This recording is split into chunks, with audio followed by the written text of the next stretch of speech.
Welcome back. Indian troops have martyred 6 more civilians in occupied Kashmir. This takes the death toll to 36 this month so far. The civilians were killed during a cordon and search operation in Pulwama and Shopian districts. 4 youths were martyred in the Banpawa Chitragam area of the Shopian district, while 2 others were martyred inside a mosque in the Pampore area of the Pulwama district. Indian troops also used brute force and fired tear gas shells at demonstrators in Pampore. The occupied valley has been under a crushing curfew and communications blackout for the past 319 days. Now, China says it never detained Indian soldiers after media reports said 10 of them were released following their capture in a border clash. In a daily briefing, Chinese Foreign Ministry spokesman Zhao Lijian said the right and wrong is clear and the responsibility lies entirely with the Indian side.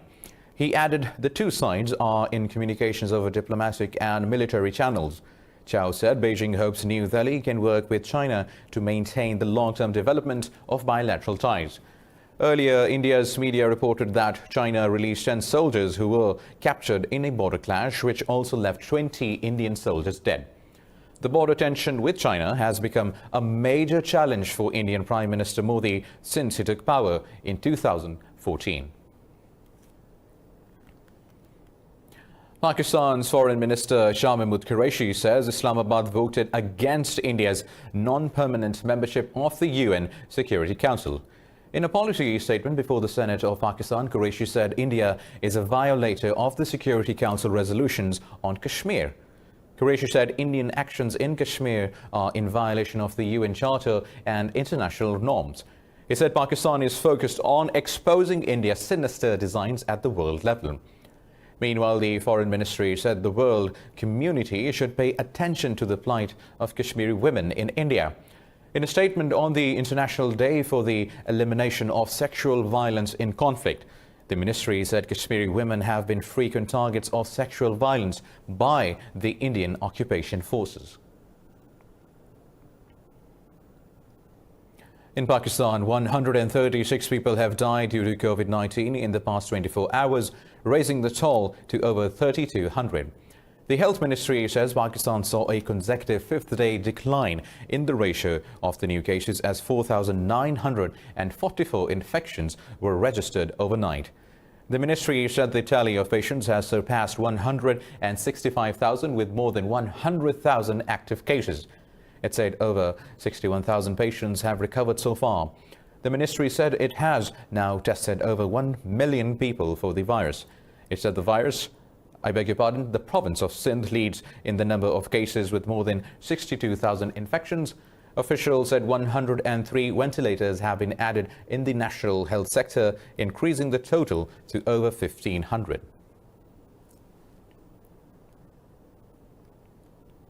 Now moving on, the global number of deaths from COVID-19 has exceeded 454,000 while the cases crossed 8.5 million. Brazil has reported 1,238 fatalities in the past 24 hours. In the US, 704 people lost their lives overnight, raising the tally to over 118,000. More details in this report. Latin America remains the hardest hit region from the coronavirus pandemic as thousands lose their lives every day. While Brazil's death toll increased to nearly 48,000, Mexico's tally rose by 677 to 19,747. Over in the US, California state has ordered residents to wear face masks in most settings outside the home. New York City will begin phase 2 of opening from Monday after continued improvements in COVID-19 data. New York Governor Andrew Cuomo says he is considering a quarantine for travelers from Florida due to virus fears. The federal government's attitude is an undeniable mistake when it has come to dealing with COVID. Their guidance, their doctrine is an undeniable mistake. Thailand says it will allow inbound international travel to resume next month for business purposes. Japan's Prime Minister Shinzo Abe says the country will ease entry restrictions for people coming from Australia, New Zealand, Thailand, and Vietnam. New Zealand, Thailand, and Vietnam. The Chinese capital, Beijing, has been put under partial lockdown after a surge in new cases. Tighter travel restrictions to and from Beijing are in place to contain the recent flare-up of COVID-19 related to a wholesale market. 主要包含3类人员。 Individuals who fall into the following 3 categories are not allowed to leave Beijing. They are those confirmed suspected of coronavirus infection, close contacts, asymptomatic patients, and those with fever. People who have been to the Shenfai Farm Produce Market or have had close contact with those people since May 30th, and those from the medium and high-risk areas. Meanwhile, Kuwait has decided to ease curfew hours to start from 7 p.m. until 5 a.m., effective from June 21st. The cabinet has also decided to extend the first phase of a 5-phase plan to return to normal life for 1 more week. Over in Sweden, the health agency says about 6% of people in the country have developed COVID-19 antibodies. Now moving on, the US says it has reduced its troops' presence in Afghanistan to 8,600, the level agreed to as part of the Doha deal with the Taliban. Speaking at a webinar, CENTCOM Commander General Kenneth McKenzie said a full withdrawal depends on the Taliban fulfilling their commitments. McKenzie said the peace deal requires the US to fully withdraw its forces by next May.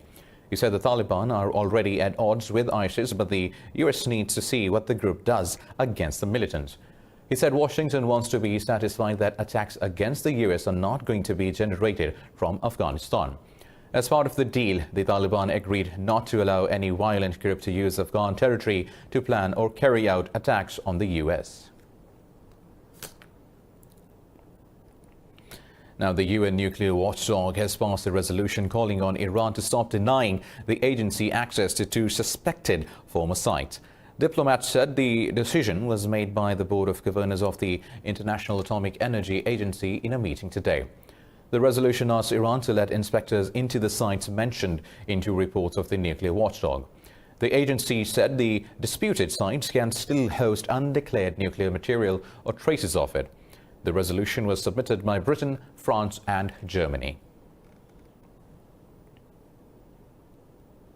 China says US threats to arbitrarily cut ties with Beijing will not be a realistic or wise decision.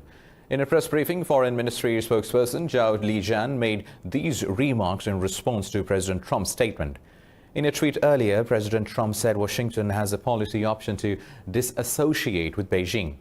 Trump's statement came a day after Trade Representative Robert Lighthizer said decoupling the US and Chinese economies was not a viable option.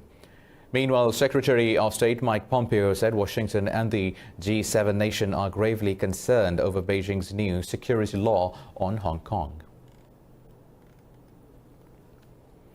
The European Union has agreed to extend sanctions against Russia over its annexation of Crimea for a further 6 months.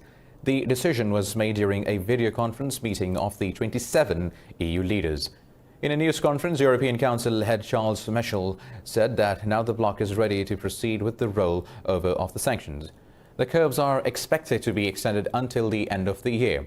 The measures were introduced as a response to Moscow's seizure of Crimea in March 2014 and the turmoil in Ukraine. The sanctions mainly target Russia's financial, energy and defense industries. Earlier this year, Russian President Vladimir Putin proposed a freeze on sanctions on humanitarian grounds to allow countries to better combat the coronavirus. Now, German Chancellor Angela Merkel says the EU and the UK must reach a deal by autumn on their future relationship in order to get it ratified. In a video conference, Merkel said Berlin recognizes that the negotiations must be accelerated. She said Germany and France have sought a balance to extend the Minsk agreement after continuing talks. The UK left the bloc on January 31st and their relationship is governed by a transition arrangement which Britain does not want to extend beyond 2020. Now, the former Atlanta police officer charged in the murder of unarmed black man Rayshard Brooks has turned himself in to the authorities. Jail records show Gareth Rolfe, who is charged with felony murder and 10 other counts, was being held at the Fulton County Jail. Fulton County's African-American District Attorney Paul Howard said he had recommended no bond for Rolfe. Howard said he himself had received a series of racist threats, including one from an individual who threatened to burn down his home. Meanwhile, the second officer, Devin Brosnan, who faces lesser charges, was released on bond. Brosnan's lawyer rejected claims his client had agreed to become the state's witness, saying he had only promised to cooperate with the investigation.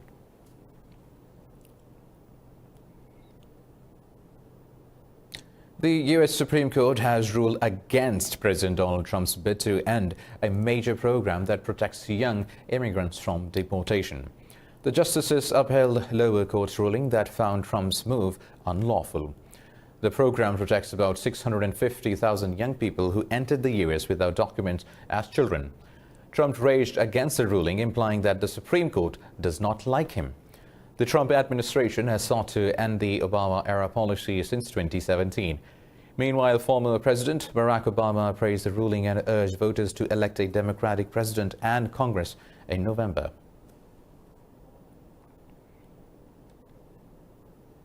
The U.S. has blacklisted Mexico's oil company Libro Bordo, among several others, over trade of Venezuelan oil.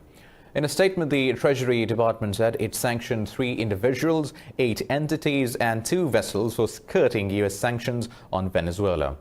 In a tweet, U.S. Secretary of State Mike Pompeo said the oil for food agreement between Caracas and Libya had no intention of providing food to the people. In response to the sanctions, the oil firm said its exchange of humanitarian aid with Venezuela should not be subjected to sanctions.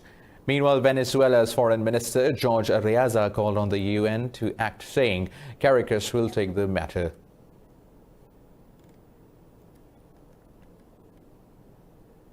Moving on, Turkey says it will work with Italy to achieve stable peace and a political process to get positive results in Libya.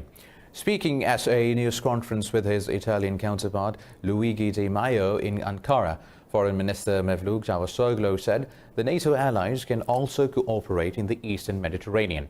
He said Ankara is thankful to Italy for not siding with warlord Khalifa Haftar in Libya, unlike other countries.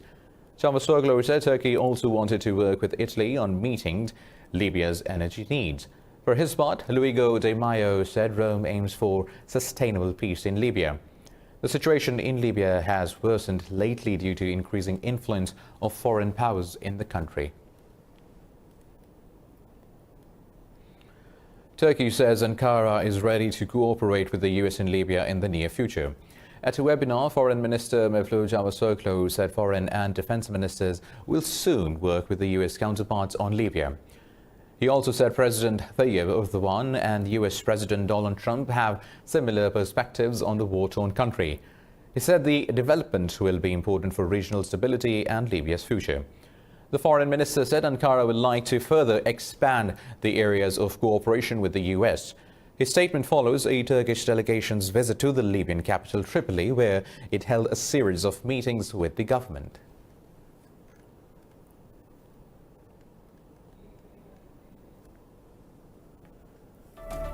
More news coming up after a short break. Stay tuned.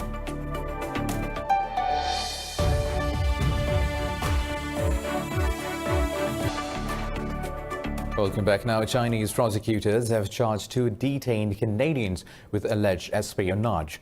The case has driven a diplomatic wedge between Ottawa and Beijing. The Supreme People's Procuratorate said former Canadian diplomat Michael Kovrig was indicted for spying on state secrets and intelligence. It said businessman Michael Spavor was arraigned for suspected spying on secrets and illegally providing them to overseas forces. Kovrig and Spavor were arrested by Chinese authorities late last year. The Canadian government has repeatedly described their detention as arbitrary.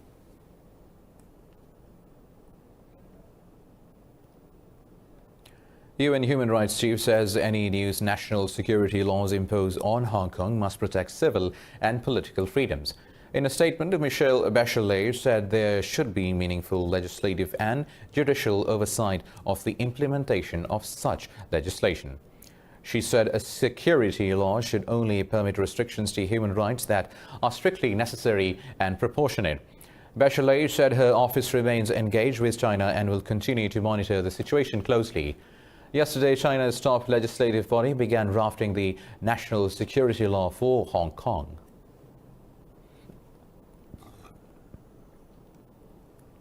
Moving on, Germany has accused Russia of murdering a Chechen asylum seeker in Berlin, exacerbating already strained relations between the two countries.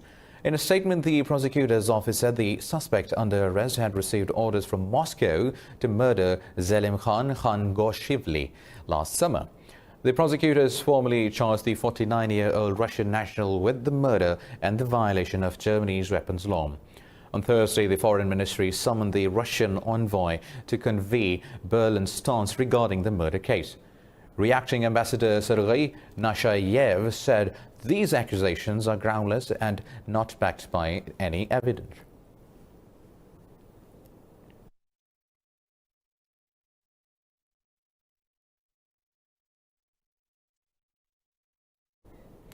Moving on, U.S. Secretary of State Mike Pompeo has branded former National Security Advisor John Bolton as a traitor over his explosive new memoir. In a tweet, Pompeo accused Bolton of violating his sacred trust with the American people by spreading lies and half-truths. According to some of the excerpts, Bolton claims Trump pleaded for help from China to win re-election in 2020. Bolton alleged that Pompeo dismissed Trump's North Korea diplomacy, saying it had zero probability of success after the 2018 Singapore summit. Meanwhile, U.S. House Speaker Nancy Pelosi said Trump is ethically unfit and intellectually unprepared to be the president. Pelosi said she was consulting with fellow Democrats on whether to subpoena Bolton about the allegations in the book.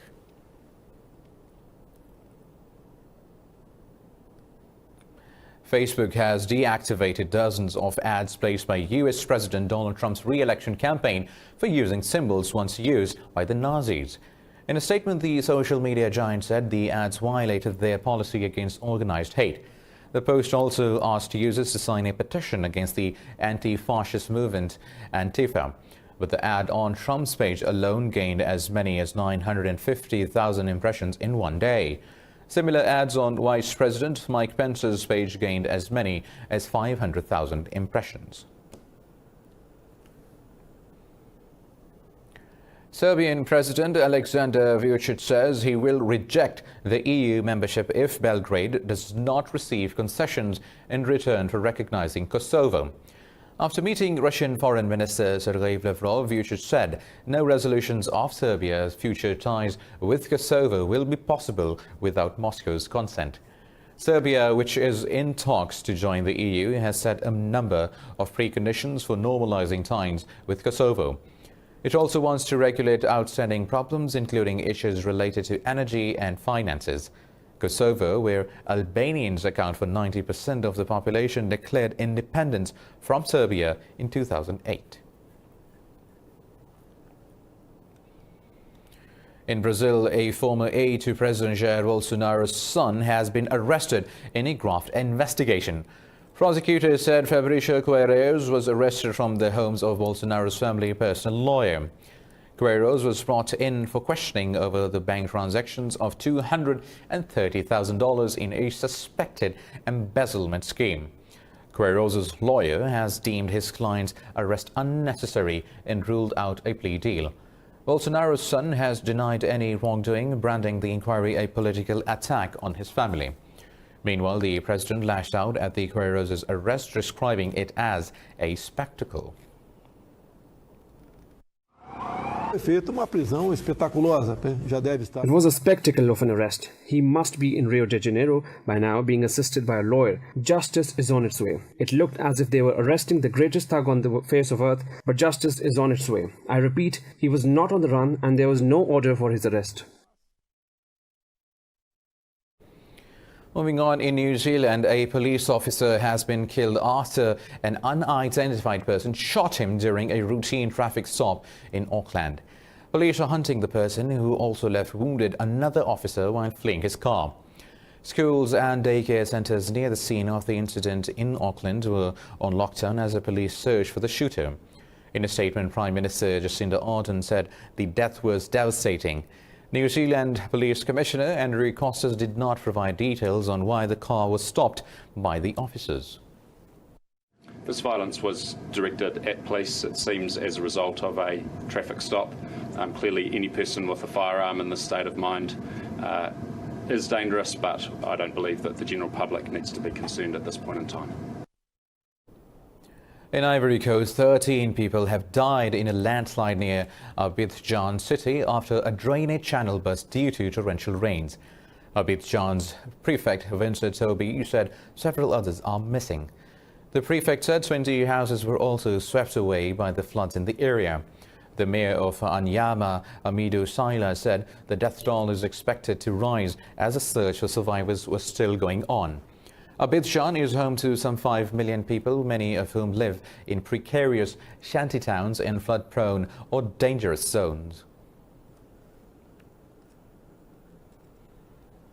UN High Commissioner for Refugees Filippo Grandi has asked international leadership to address the migrant issue.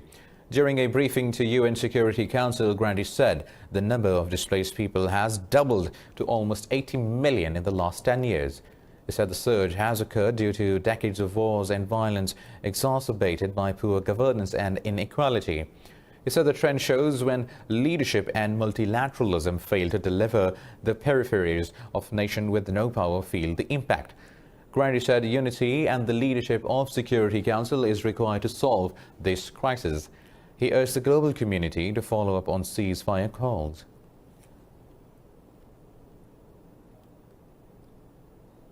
Australia's Prime Minister Scott Morrison says the government and institutions are being targeted by state-based cyber hacks.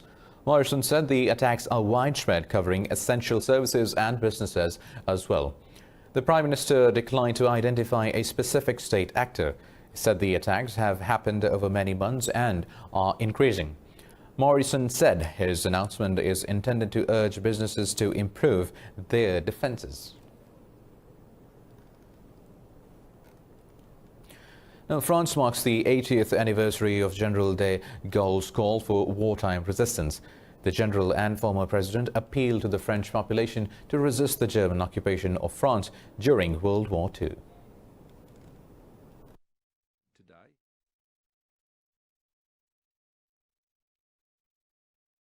Now, moving on, in Syria, a group of parkour athletes have resumed their practice in war-torn Idlib amidst the damaged buildings and rubble. Despite the government forces' attacks in the country, a group of parkour athletes resumed urban activity. They are practicing parkour, which involves climbing and running over buildings and grounds. One of the athletes, Amir Samsam, says they want to draw attention of the world.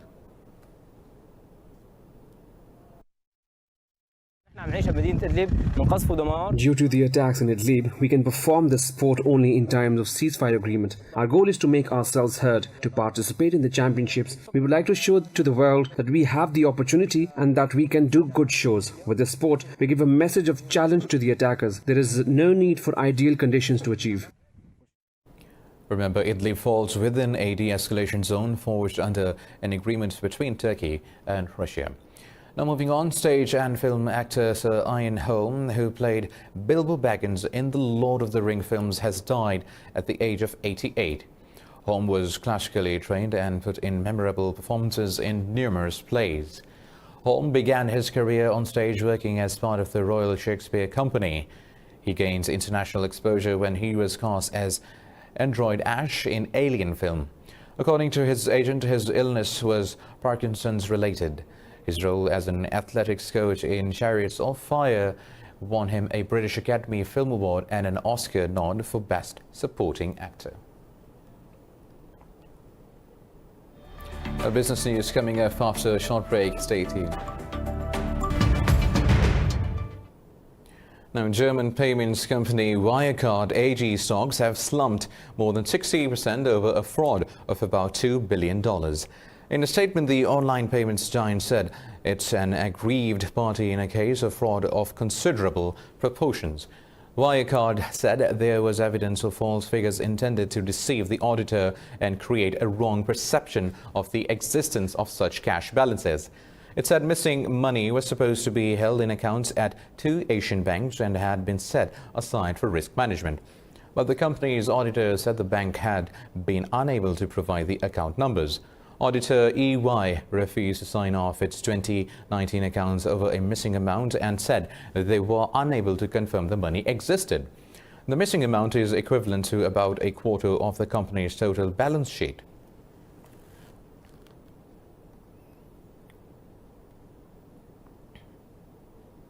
The Bank of England has announced plans to inject an extra £100 billion into the economy to help fight COVID-19-induced downturn. The bank's Monetary Policy Committee increased the size of a bond buying program while retaining the interest rate at 0.1%. The bank said recent indicators suggest the economy is starting to bounce back as it is contracting less severely after the ease in lockdown.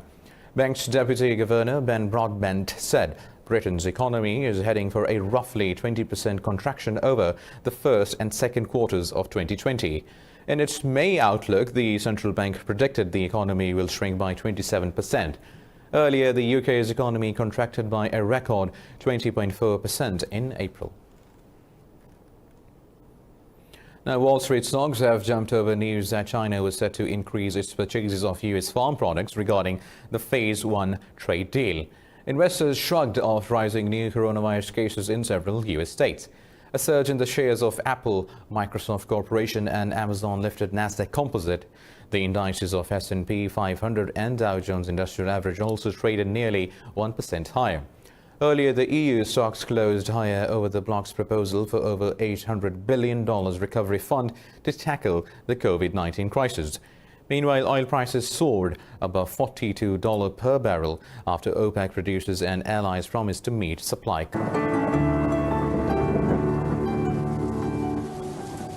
Now let's have a look at the weather updates.